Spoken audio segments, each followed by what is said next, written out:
Greetings, carbon-based life forms, and welcome back to MB2 Underground, the podcast where reactions are strong, the bonds are covalent, and the energy is always activated. I'm Sarah Reed, your resident hot mess in the lab of life, here with my co-host who somehow manages to stay stable even when I'm basically a volatile compound. JT, a proton or a neutron or an atom, I don't know. I was not good in chemistry, although I enjoyed and I appreciated my chemistry teacher in high school, my AP chemistry teacher. Okay, I wasn't good at chemistry, but I took AP. Yeah, I'm pretty sure I did not pass that class. He was a defensive lineman at Purdue in college. Huge guy. How he became a chemist, I have no idea. But we should invite him on MB2 Underground. That would actually be so much fun.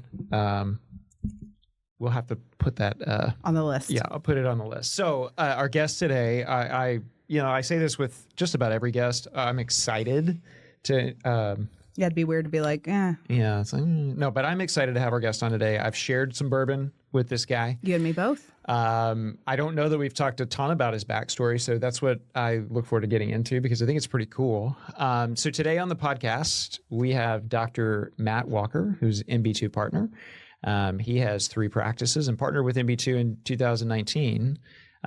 His original practice that he started with, he came in and we've since acquired 2 more.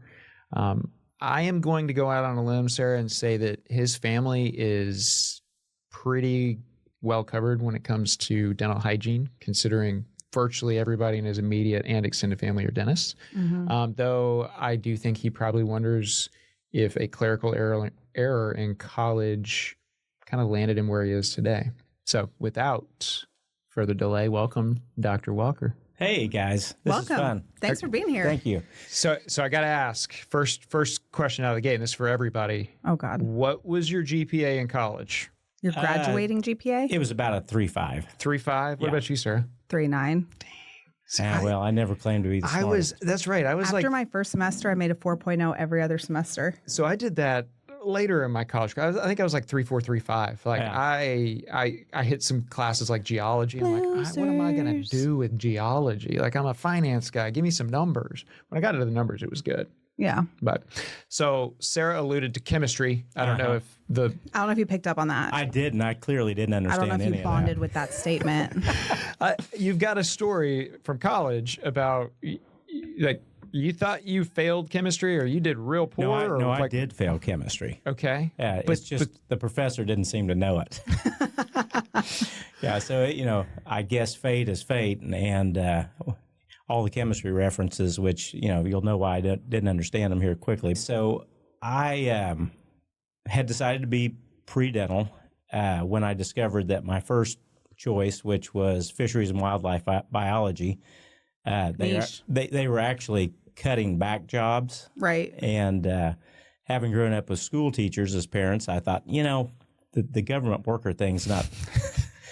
You're not going to have the things I'd like to have in life with that. It's not stable. But up until that point, I was doing really well in college. I think, I hadn't taken a lot of the heavy science stuff, but I'd taken enough to know that I was, could make some choices. So I went to the little college catalog and started looking at, potential futures for myself. And I chose dentistry because I had actually fished with a lot of dentists. Okay. Because I was an avid fisherman. They do. Mm-hmm. And, they always had really nice boats, and I liked what their job looked like. And so I thought, this might be for me. I'm going along doing well, and I take Chem 1. And I think this is probably the beginning of my junior year because I'm kind of late to this decision. Okay.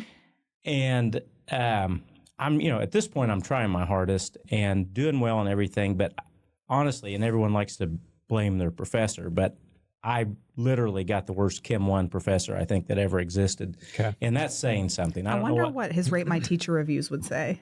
Crazy. Yeah, 1 star. Yeah, he had, it was diagnosable. I don't know what the diagnosis would be, funny. But anyway, so one of my good friends was in this class also, and he was pre-dental at the time, and so we were taking this together, and he had taken honors chemistry in high school. I had definitely not. Nerd. And yeah, I know, that's what I was saying. So we studied together, and each test, like I would make a 60, and he would make maybe a 68. So he was beating me, but we were both making solid D's in this class. And so we go through the whole semester, and I had taken some other pre-dental stuff like, I don't know, zoology and some of those had done Teeth real well. 101. And yeah, exactly. And so I was doing really well except for that one class. And so at the end of the semester, I take the final. I think I make an F. And I'm like, the writing's on the wall. I got to figure something else out. So I go and completely change my major. To what? I love how you didn't even wait. You're like, nope, this is done. It is done and dusted. I might as well move on. I relate to I that don't so even need much, to know. though.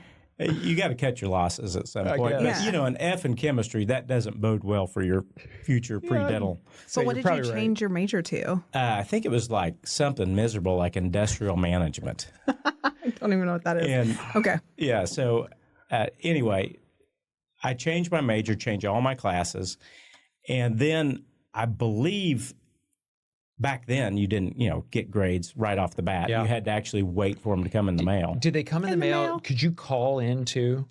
I don't think we could. Okay. No. I think Like we movie could. phone? Yeah, we could call in and get them when I was in school, at least my first year. Of course, then it was, hey, we'll send them via email, send them through the student portal as well. But you could actually call. Wild. Yeah.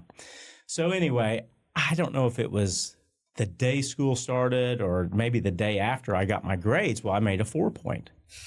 And I'm like, what the hell? So Like in the whole class, even though you were failing. I mean, I made an A in chemistry, so maybe I am good at it. good at something. Gosh. So anyway, so I'm like, I made a 4-point. I can still go to dental school. So I call my buddy Joe. And he's the one that, he would make 5-6 points better than me on every test. And I said, dude, what'd you get in chemistry? He's like, I made a D. I'm like, that sucks being you. Oh my gosh. And so I know. Wait, so did he become a dentist? No, he didn't. Oh my God, that derailed his whole. Yeah, that was the end of the road for him. Did you ever figure out, did you talk to the professor? Like, No, that's none of Are his you business. kidding me? Why would I you mean, look a gimp's look, horse in the face? I'm just saying.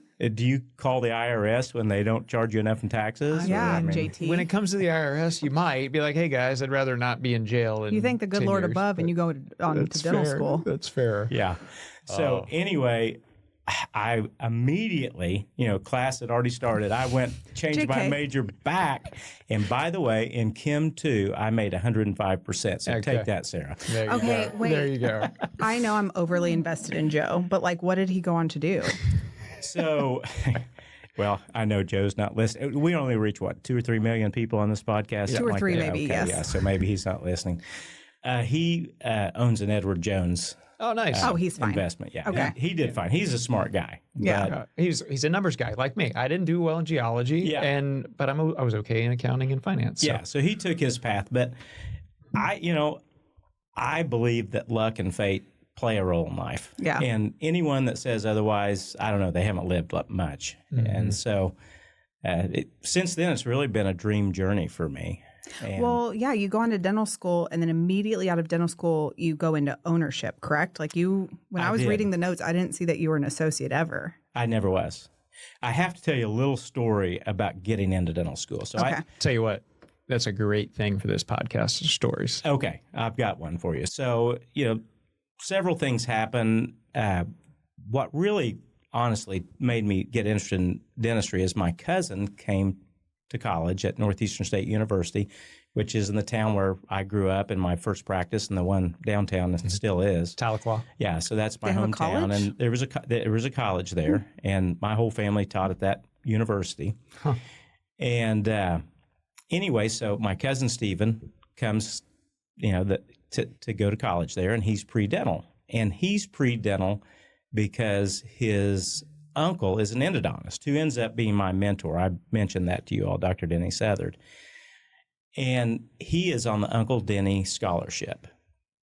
And Denny had said, hey, there's no one else in the family that's a dentist. I will pay for you to go to college if you become a dentist. Bribery. It works. Hey, I'm taking that deal. Yeah. Yes. I mean, who wouldn't? So he comes and we're taking a lot of these classes together. And finally, I get introduced to Uncle Denny, and we go visit Uncle Denny. And, he's got this beautiful home. He takes us up to his practice, and he's getting ready to go speak to the Endo Society in France, and he does his lecture that he's going to do there. And it made me feel really special. No one had ever taken the effort to, show me these types of things. And, he rolled out the red carpet. He fed us a steak that night. Did he have a boat? Oh, he has a boat. Yeah.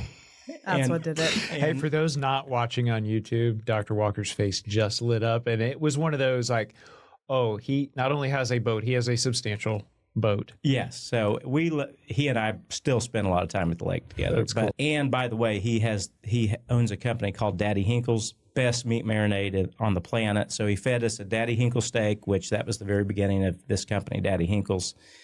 And it was cemented for me that that's what I wanted to do, was be a dentist, through my cousin and through his uncle, Denny Southern.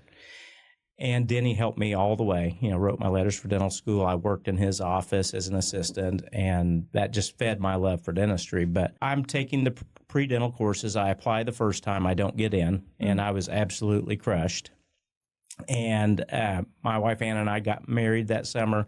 We stay at Northeastern because I'm going to take more pre-dental, pre-med classes, get my grade point up, and apply again. I almost gave up again at that point, but I didn't. And so we go through the whole year, the whole interview process, and I've always been a believer of the squeaky wheel gets oil. Mm-hmm. And so I'm calling the dental school constantly. I mean, my goal was there was no way that they were going to reject me without knowing who I was. Damn straight. Love that. And so the Secretary of Admissions, which, usually the head administrative assistant runs the show with most things. I've learned that more and more through my life. But I called Susan constantly, and we were on a first-name basis. And so the time comes, I do my interview. I know exactly what day they're going to do the first meeting of who gets into dental school. And so I call her that day after they do that. And she says, well, there's they chose 15. There's still 120 or whatever in the pool. And so she said, we're having our next meeting in 2 weeks. And so next meeting comes up. I immediately call Susan. I know what time I probably called her 4 times. And so anyway, I call her and she's like, well, Matt, there's still 30 spots. No, there's 15 spots and 30 people left. You're still in the running.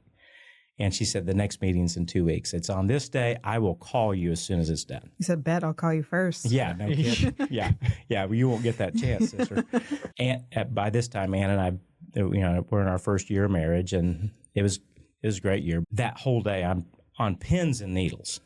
And so it gets around 5 o'clock. I'm deciding not to be a nag.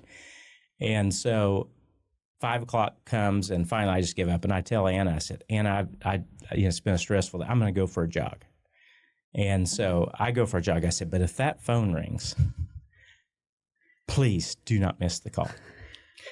Well, so I go on my jog. This is before cell phones, right? So I get back, and the answering machine's like, beep. Oh, beep, no. Beep. And I look over there, and Anna is dead asleep on the couch. I think she'd been watching Oprah or something. She just passed out. So anyway, I'm like, oh, my God. So I anxiously hit the message, and it's like, I never will forget Susan's voice. She obviously was a smoker. She's like, Matt, this is Susan. I just had some news for you. Give me a call. Oh, so she didn't even leave it on your voicemail? No. Oh, no. So gosh. It's why am I 5. nervous? I know you get in. No, because here's what happens. Susan dies because she gets cancer from smoking, and he can never call her back. No. Yeah, exactly. So the next morning, 7:59, I call. 8 o'clock, I call. 8:01, I call. And finally, at 8:02, I think I get a hold of Susan. I say, hey, Susan, this is Matt Walker. She says, hey, Matt, I just got one question for you. Do you want to be a student at OU College of Dentistry? Oh, man. Go, Susan. Yeah. And so that night, Anna and I went out with our family, and we paid with our credit card. Right. I think it was the first time we ever used it. But anyway, we went to a nice dinner, and I always say, to the chagrin of all my family, that was the best day of my life. Yeah. My kids are like, what? Well, you work so hard for it. I think that my original question was about like how you ended up becoming an owner immediately. And I think it kind of starts with that tenacity of like, what were you saying earlier? Like burn the boats, burn the ships. Like, Yeah, this you is burn the you burn the path. boats. That seems to be a recurring theme, and we've got founders or business owners that are like, look, I just kind of got to the point where it was This is going to happen. so I'm burning the boats because it can't not happen. At some point, I just knew it was the right thing for me. Yeah. And it has been. Dentistry is the first thing I ever did in my life that I was naturally really good at. Mm-hmm. And, I played sports, and I always got to play. I always usually, got to start in football and basketball. Of course, I was in a small town, but I was never the best player. I was just kind of supporting role type of player. And dentistry was the first thing that I was just naturally very good at. Mm-hmm. And so, I don't know, it's been a kind of a dream story for me, for my life. That's cool. I've really enjoyed it. Yeah, it sounds like it. I don't know that I've found that thing. I know what you're talking about, how you're just like naturally good at it. Like being a sports guy myself, like I enjoyed playing sports. I thought I was relatively athletic, but I always was annoyed when you would come across people that were just naturally gifted and good. And it's like, no matter what I do, I'm never going to be at your level. Yeah, I had never experienced that before. That's cool. But I don't know if you know this, hard work beats talent. If talent doesn't work hard. Yeah. Yeah. I couldn't remember the last time. Thank you. Well, it's true. It does. So you mentioned your uncle or uncle. What was it? Denny. Uncle Denny. Yes, Uncle Denny. Yeah. You've got a lot of dentists in your family now. So I do, yeah. What are the holidays like? Do you guys just sit around and be like, well, that's a so-and-so and this is how I would do it? Like, how does that work into your story? We usually start with drinking. Okay. Yeah. And, that can lead anywhere. Are we still a bourbon aficionado? Yeah, I love bourbon. I have cut that way down. Okay. These birthdays, they're hard on you. I don't know why we celebrate them. And so I've calmed that down a bit. Okay. But I still enjoy a nice bourbon or scotch. So Good deal. But yeah, my brothers and I definitely talk a lot of dentistry. Now my daughter's in dental school. And, that's awesome. So crazy. Yeah. And so it's definitely a big point of conversation for us. But there's a lot of family meetings where it probably doesn't come up. But we have a lot of, my brothers and I are close. We have a lot of common interests. So we talk about a lot of different things. That's fun. That's fun. So starting a practice in your hometown, what is that like? Right out of dental school. Yeah. Is it scary because now you're kind of burning the boats. I'm starting this thing. I got this degree. Here we go. The best place I know to do this because I know the people in the town is Tahlequah. Well, And also like that really on display was for everybody. Yeah. I kind of ended up there by default, to be honest with you. And so Anna and I wanted to go to Northwest Arkansas. I loved to mountain bike. I loved the outdoors. And my hometown, Tahlequah, is near Northwest Arkansas. It's just a beautiful area. Okay. Mm-hmm. And so I really wanted to go there. I recognized that there was going to be enormous growth there. And like I say, it was the time really before cell phones. I spent like $400 on long distance phone calls, calling Northwest people, dentists in Northwest Arkansas, trying to find a practice for sale over there. I always knew I wanted to own my own practice. Mm-hmm. Like I was kind of an entrepreneurial person from a young age. I did what a lot of people do. I did a lot of odd jobs. I really never worked for anybody, mm-hmm. and always did well, like mowing lawns, building fences, cutting down trees, all that kind of stuff. What do you think? I like to ask this question. Like, what do you think sparked that in you, that entrepreneurial spirit? Like, was there a moment you can go back and say, it was my dad was da-da-da-da-da, and this is what stood out to me? Like, is there a moment that hit you? Yeah, not really, because my grandparents were college professors. My dad was a college professor. My mom was a high school teacher. It was just kind of in there, I think. I mean, I always looked around, and the people that I saw that were living the lives I wanted mm-hmm. owned their own businesses. Mm-hmm. And so that always looked like the path. And I've always been a person that wanted to kind of spell out my own destiny. Maybe a little bit of nature versus nurture. I think it was more nature. Yeah. And I think we're kind of, anyone that's ever had children, as you're getting ready to experience, they kind of are who they are from the moment they're born. Yeah. And yes, they are. I was just actually we were talking about this in a completely different setting earlier, and I said, yeah, just wait till you have kids, Sarah. Like, it is going to be, it's so much fun, but oh boy, they are going to all be different. I think you called it a beautiful disaster. Yeah. Yeah. I mean, they just, like my daughter, she's so hardcore, it's unbelievable. But I'll try to get back to the story, the origin story of the practice. Yeah. So anyway, my grandfather, who was a really interesting little guy, he was Italian, and Italian was his first language. He ended up getting the GI Bill after he went to World War II, and so that's how we ended up in Tahlequah. He got the GI Bill after not graduating high school because he couldn't speak English, and ends up getting his doctorate. Long story there, but and he gets a job at Northeastern State University, and so that's how our family ends up there. And one of his poker buddies was Dr. Carroll, who I didn't even know who that was because he was a much older dentist in town. I didn't even know where his practice was. Tahlequah only had like 10,000 people at the time, and I had never even found this practice. So as I'm looking, he was saying, we had poker the other night. Dr. Carroll wants you to buy his practice. And I'm like, okay, I don't think I'm coming back there. So try to pursue finding a practice in Northwest Arkansas. I almost bought one in Tulsa at the time. But, we're looking, and Anna and I have no money. Let's throw that into the equation. But at that time, banks would loan you 110% of the, cost of the practice. So I was like, that's what I'm going to do. Right. All my friends were like, oh, it's so risky. I would never risk that. And I'm like, risk what? I got like $10. There's the bank will risk it, I'll risk it. Yeah. And so finally, I think it was my junior year, my buddy and I, he went to Tahlequah with me. We were doing some fishing. He was one of my dental school classmates. Finally, I said, okay, I'll stop by Dr. Carroll's practice. And we go in there. I mean, I think it was still belt-driven hand pieces. I mean, this place is not what you're dreaming of. This isn't the castle? This is not the castle. What year is this? Just so for this context. Is probably 99, 2000. Okay. So not that, I guess it's 25 years ago, but not that long ago. You should not have had belt-driven hand pieces. Yeah, sure. No, it was quite antiquated. And by the way, I couldn't even find the practice. It didn't even have a sign.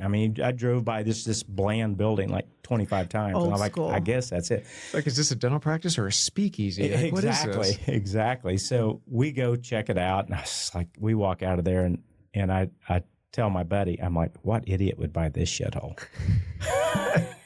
Well, a year later, we're looking at him. Yeah, we're looking at him. We were out of options. I couldn't find, and I was just like, finally, ironically, Anna, who said we'd never go back to Tahlequah, was like, I think we should go back and buy Dr. Carroll's practice.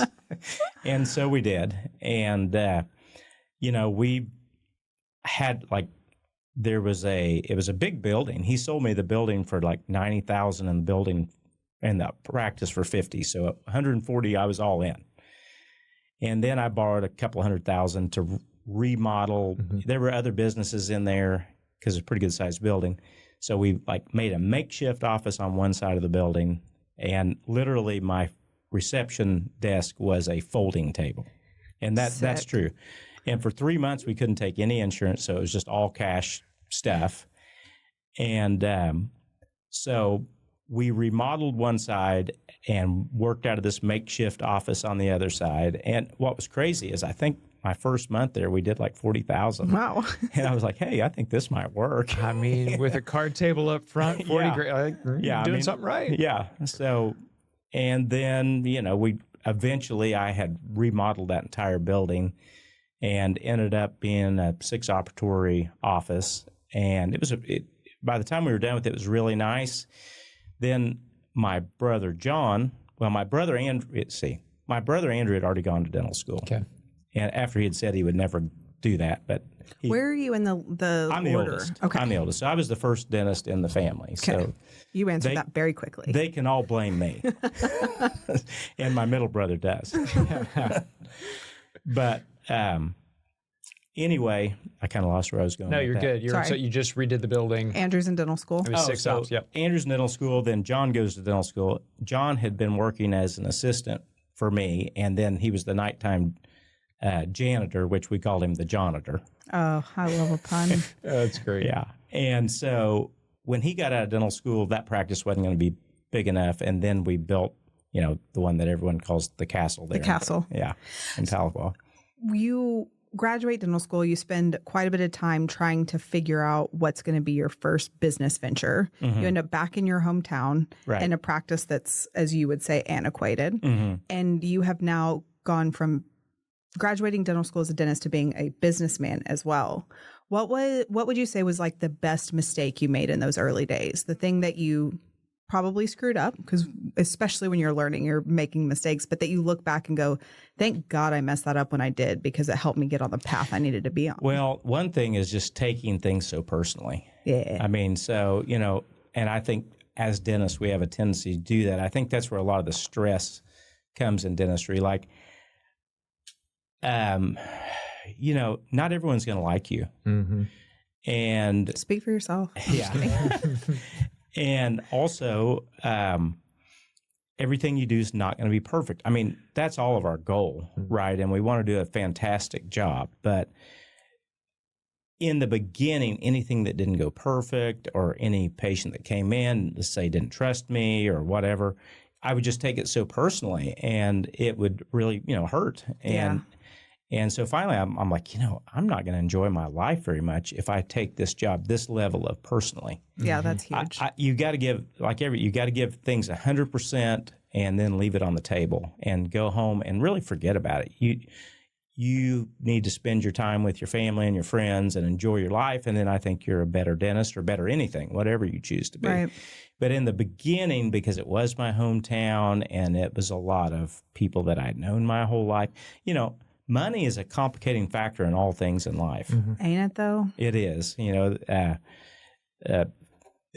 don't know what the question is, but the answer is money. Yeah. And so a lot of times that would be the issue. These people that have known you their whole life, they come in, they expect you to do things for free or, highly discounted. And I'm like, well, I don't remember when you showed up to clean my house or mow my lawn or paint my house. I don't think you'd do that. Yep. Right. And so you have to remember, especially anyone going to their hometown, you have to charge people, or you will go broke.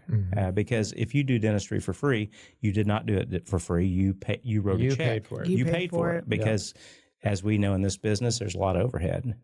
And so, in the beginning, that was the hard part. Just expecting so much from myself, and being so hurt when people didn't accept what you said. Yeah, making it define who you are instead of just you can't do that. I mean, this is a job. You give it 100%, and I had a patient be just unbelievably rude to me yesterday, and now I just don't react. I just act like I didn't hear it, move forward, because guess what? That'll happen again. Yeah. You just cannot take it personally, and I think we have a tendency. So in my own hometown, in the first couple of years, that was my biggest struggle.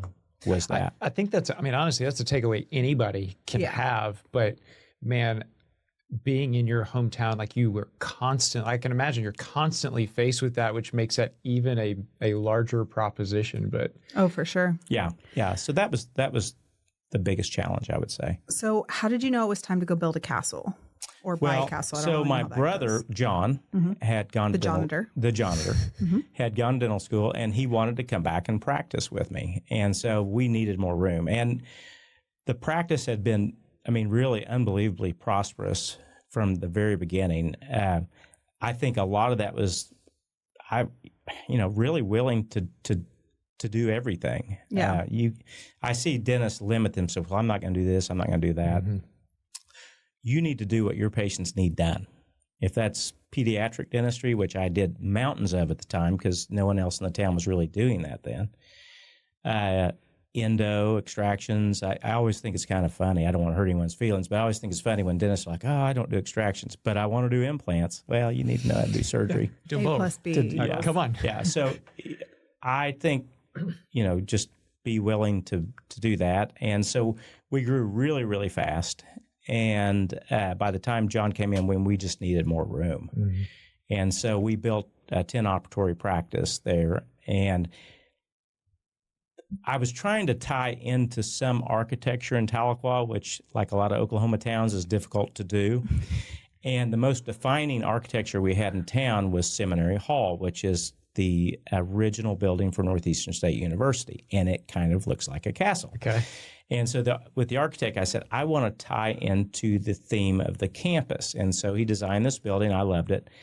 And no one ever seemed to catch that other than me.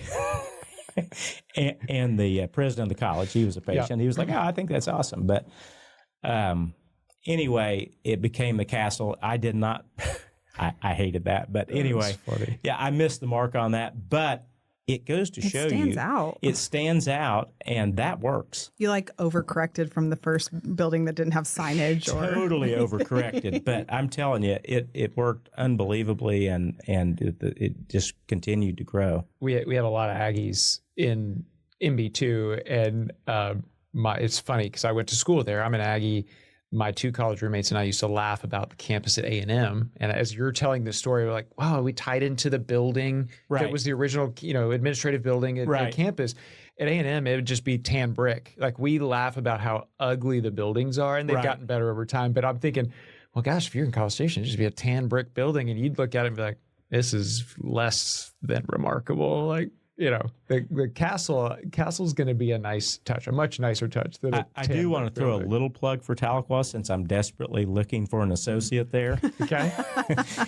Tahlequah, it has Northeastern State University. It has a beautiful lake and river there. It's naturally gorgeous, but there's also a new medical school there, and there's an optometry school there. That is cool. And the largest IHS, or Indian Health Service hospital in the United States. So that's cool. There's a lot of well-educated people there. Fun facts. And so it's a cool town. So any of you, if there's any young people listening looking for a job, it's a really cool place. Well, it sounds like, please come to Tahlequah. You like the outdoors, I do. Right? And you grew up in Tahlequah, which you said there's obviously opportunity to be out there. What's your favorite thing to do outside? Oh, I love to mountain bike.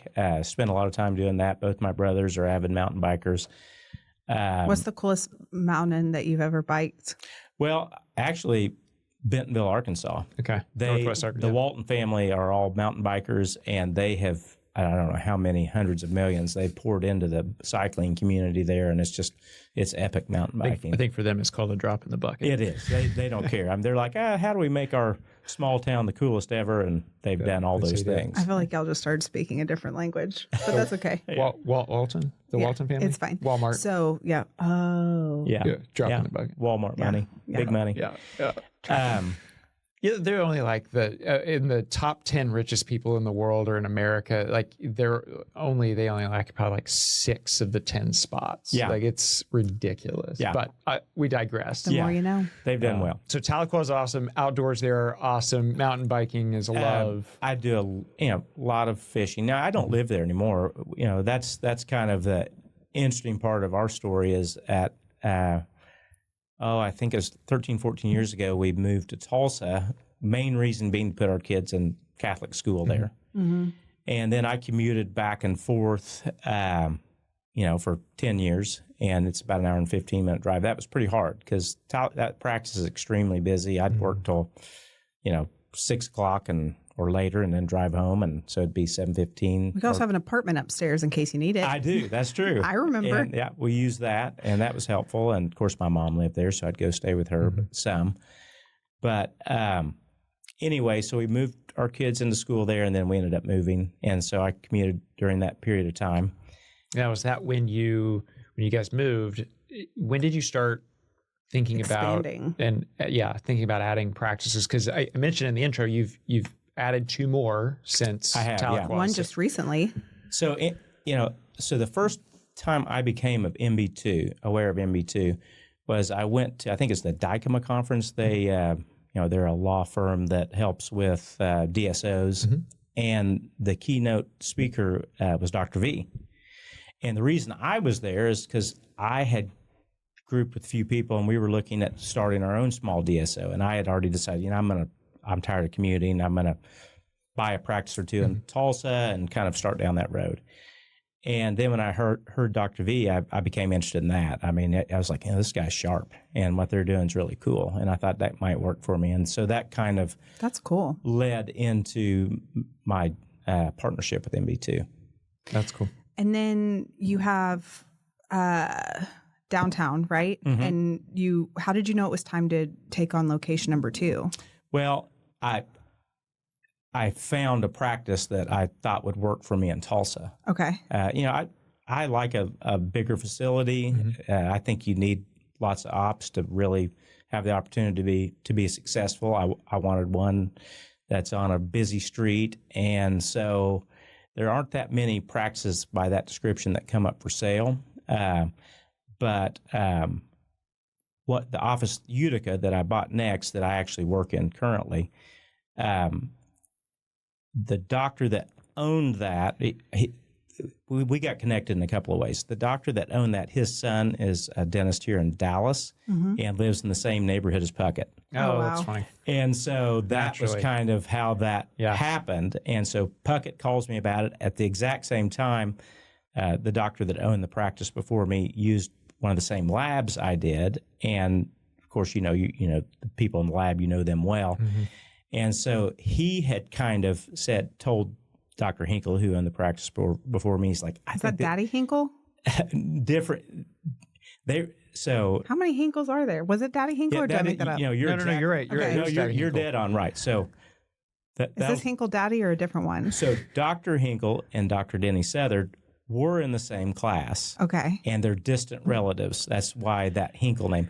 So Dr. Southard's grandfather was Daddy Hinkle, and that's what they named the meat marinade after. Tracking. Okay. So clearly, girls listen. Clearly, the story. I mean, if we were just to stop right now, which we're not, the story is it was meant to. You were meant to be a dentist with the intertwined and the crossing paths and coming back. Like we got Hinkle over here and Daddy Hinkle and Denny, and I mean, I think so. There was nothing getting in your way of being a dentist. I would say that's probably true. Okay, so this is Dr. Hinkle, not Daddy Hinkle. Continue. Yeah, so Dr. Hinkle.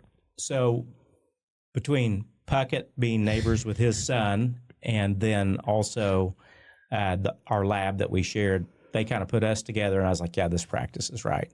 And it's also blocks from our house. Oh, that's awesome. And so I went from commuting and I still commuted to Tahlequah like one day a week for a while, and then now I just work 3 days a week at Utica. How long have you owned that practice? I think 2020. Okay. Yeah. So how have you seen that practice grow under your ownership? It's grown tremendously. I mean, it averaged like 12 new patients a month when I took the practice over. And now we're probably at 70, 75 new patients a month, which we're pretty much a fee-for-service practice. We do take insurance, but only the best insurances. It's in a pretty affluent part of Tulsa. Cool. And so it's grown tremendously. And I don't know, I think basically just tell people the truth, do the best you can, and try not to hurt them. And then 5 years later, you're like, okay, I've done it again. I'm ready to do it again. And you're like, let's go for number 3. Well, another practice, another dentist who had partnered with MB2, he was ready to retire, and he didn't retire. He runs the dental program in Tulsa at the Schusterman Center. You can finish your last 2 years. 8 students out of each class can finish their last 2 years at the Schusterman Center through OU College of Dentistry, and he's the dean of that program. So he was very torn away from his practice anyway, and so he was looking for someone to take over his ownership, and it's right down the street from Utica. So I thought it was a good fit, and it's working out really well. Are you satiated, or do you feel like you're just going to keep having practices fall in your lap? I mean, if there's one thing I've learned about the future, none of us can see it. Yeah.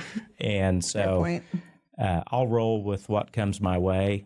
I'm real satisfied right now, and I've enjoyed this process of acquiring practices. I enjoy everything about dentistry. I enjoy the dental business, and I enjoy practicing dentistry. I plan on doing it a really long time, even if it's a couple of days a week. And so we'll see. I don't know. That's funny. I remember when I got to MB2 in 2019. So you partnered in 2019. Mm-hmm. And I think it was probably just before I got here, but I remember that there was an opportunity, speaking of things falling in laps, there was an opportunity that got presented. And it was weird because we had just partnered with you, but we're trying to figure out, hey, there's this opportunity, like we're opportunistic. Is this something you want to do? Where it's basically, call it a free practice. And I do remember that. I didn't work with you on it, but I remember hearing the conversations and kind of going back and forth. And you ultimately were like, man, I just don't, no, I don't think this is the right fit. Right. And then, of course, I think there was some back and forth after that. It was like, oh, regret, like, I should have done this. But at the end of the day, it sounds like everything's probably worked out just the way it should have. It was a goodish opportunity. I have to say another company bought that practice. It's gone bankrupt again. So I think I might have smelled that one a little bit. Mm-hmm. The location was sort of good, but not great. And I think location matters. Oh, big time. Yeah. That's what I hear. Yeah. We appreciate you taking us through the interesting dynamics of your career from dental school not failure, to having 3 practices. But if you could leave our listeners today with one thing, what is it that you hope people can take away from your podcast episode? Oh, I don't know. I mean, my mission in life is to have fun. And so I think people underestimate the importance of having a good time in your life. So, I would say always take time for that, whatever that means to you. For me, it's entrepreneurship has been a big part of that, and that's why I've loved MB2. I mean, they're like, they think in hope, growth, and abundance, and so do I. And if they see something that looks good, they're ready to go. Yeah. And so that's why it's been a really fun, you could say partnership or even marriage for me. I mean, I've enjoyed it. And so my parting words would be, hey, party on, Wayne. Have a good time. Party on, Wayne. Hey, I think we could absolutely land the plane there. Yeah. So, or maybe dock the boat in this case. Yeah, that's right. Well, Dr. Walker. Covalent the bond. I don't know what that is. Me either. Googled Kim words. Oh my gosh. Well, Dr. Walker, thank you for stopping by and talking through your story. It's, while bourbon may have enhanced this even more, this was great. This is great to hear about kind of your journey and your path. Yeah. So, thank you guys. I appreciate the invite. It was fun. Thanks for coming out. MB2 Underground, we are at the end of our episode with Dr. Matt Walker. We'll look forward to talking with you guys next time. Party on, Wayne.